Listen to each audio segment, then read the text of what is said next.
আসসালামু আলাইকুম। দুপুর 2টা বেজে 30 মিনিট। আজ বুধবার। বাংলাদেশ বেতার কক্সবাজার। স্থানীয় খবরে স্বাগত জানাচ্ছি KM সানাউল হক। রোহিঙ্গা শরণার্থী ও আশ্রয়দাতা স্থানীয় জনগোষ্ঠীর মধ্যে শান্তি ও নিরাপত্তার জন্য সম্মিলিত উদ্যোগ প্রয়োজন বলে জানিয়েছেন কক্সবাজারের অতিরিক্ত শরণার্থী ত্রাণ ও প্রত্যাবাসন কমিশনার মোহাম্মদ শামসুদ্দোজা নয়ন। তিনি বলেন, বাংলাদেশে আশ্রয় নেওয়া রোহিঙ্গা শরণার্থীদের অর্থ সহায়তা কমে এসেছে। এর ফলে সামাজিক নিরাপত্তা সংকট তৈরি হচ্ছে, আর এতে সবচেয়ে বেশি ক্ষতিগ্রস্ত হচ্ছেন নারীরা। আজ দুপুরে বাংলাদেশ নারী প্রগতি সংঘ BNPS আয়োজিত গোল টেবিল বৈঠকে প্রধান অতিথির বক্তব্যে তিনি কথা বলেন। কক্সবাজার শহরের একটি হোটেলে সম্মেলন কক্ষে আয়োজিত রোহিঙ্গা শরণার্থী ও স্থানীয় জনগোষ্ঠীর অধিকার ও দায়িত্ব বিষয়ক গোল টেবিল বৈঠকে BNPS এর উপপরিচালক নাসরিন বেগমের সঞ্চালনায় এতে শরণার্থী ত্রাণ ও প্রত্যাবাসন কার্যালয়ের সিনিয়র সহকারী সচিব MS আনোয়ার হোসেন বক্তব্য রাখেন। গোলটেবিল বৈঠকে বক্তারা বলেন, রোহিঙ্গাদের প্রত্যাবাসন না হওয়া পর্যন্ত সহাবস্থান বজায় রাখা জরুরি।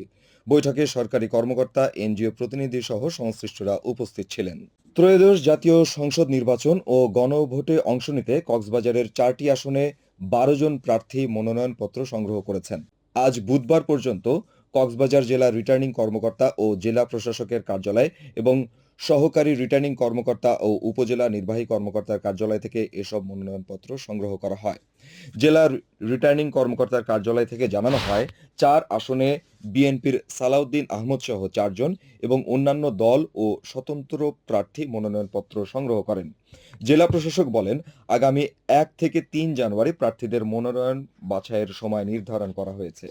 টেকনাফে পলিথিনের মাধ্যমে সাদা দানাদার লবণ উৎপাদন বিষয়ে এক প্রশিক্ষণ কর্মশালা আজ সকালে পৌরসভার খানকারডেল কেজি স্কুলের হলরুমে অনুষ্ঠিত হয়েছে। বাংলাদেশ ক্ষুদ্র ও কুটির শিল্প উন্নয়ন কর্পোরেশন BSIC-এর টেকনাফ উপজেলা প্রকল্প কর্মকর্তা মোহাম্মদ মিজানুর রহমানের সভাপতিত্বে এ কর্মশালায় প্রধান অতিথি ছিলেন BSIC-এর উপপরিচালক মোহাম্মদ ইকবাল তানভীর। এতে স্থানীয় জনপ্রতিনিধি, ব্যবসায়ী ও 75 জন লবণ চাষী অংশ নেন। প্রশিক্ষণে লবণ মাঠে পলিথিন বিছানো, লবণাক্ত পানি নিষ্কাশন ও উৎপাদন বিষয়ে ধারণা দেওয়া হয়। টেকনাফে চলতি মৌসুমে বাঁধাকপির বাম্পার ফলন হয়েছে। বাজারে বাঁধাকপির চাহিদা ও দাম ভালো থাকায় চাষিরা আর্থিকভাবে লাভবান হচ্ছেন। উপজেলা কৃষি কর্মকর্তা মোহাম্মদ হুমায়ুন কবির জানান, চলতি মৌসুমে উপজেলার 80 হেক্টর জমিতে বাঁধাকপির চাষ হয়েছে। অধিক ফলনের লক্ষ্যে উপজেলা কৃষি অধিদপ্তর চাষিদের নিয়মিত প্রশিক্ষণ, বিনামূল্যে সার, কীটনাশক ও কৃষি উপকরণ বিতরণ করে আসছে বলে জানান তিনি। খেলার খবর, ক্রিকেট। কক্সবাজারে প্রথমবারের মতো শুরু হয়েছে BCB councillor cup T20 tournament. আজ সকালে আন্তর্জাতিক ক্রিকেট স্টেডিয়ামে জেলার 21টি দলের অংশগ্রহণে এ টুর্নামেন্ট শুরু হয়। উদ্বোধনী অনুষ্ঠানে প্রধান অতিথি ছিলেন জেলা প্রশাসক মোহাম্মদ আব্দুল মান্নান। জেলা প্রশাসক বলেন, কক্সবাজারের ক্রীড়া খাতকে এগিয়ে নিতে সবার সমন্বয়ে কাজ করা হবে, যাতে একটি সুস্থ ও সবল যুব সমাজ দেশের নেতৃত্ব দিতে পারে। এ সময় অতিরিক্ত জেলা প্রশাসক ইমরান হোসাইন সজীব, BCB কাউন্সিলর সালাউদ্দিন আহমেদ সহ সংশ্লিষ্টরা উপস্থিত ছিলেন।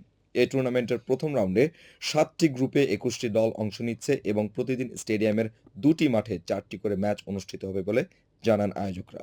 উদ্বোধনী ম্যাচ ঈদগাহ ক্রিকেট একাডেমি ও পাহাড়তলী ক্লাবের মধ্যে অনুষ্ঠিত হয়। আবহাওয়া।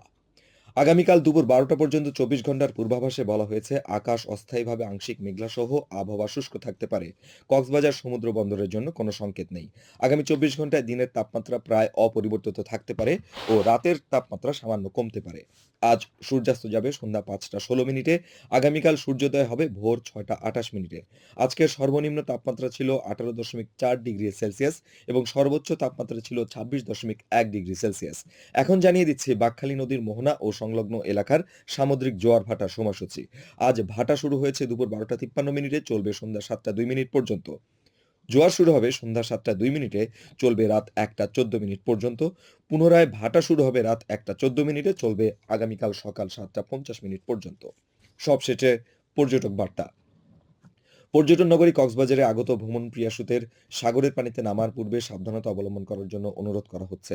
যারা সাঁতারে দক্ষ নন তাদের পানিতে বেশি দূর যাওয়া উচিত নয়। ভাটার সময় স্রোতের সাগরমুখী টান প্রবল হওয়ায় সাগরের গভীরে ভেসে যাওয়া এমনকি প্রাণহানির আশঙ্কা থাকে।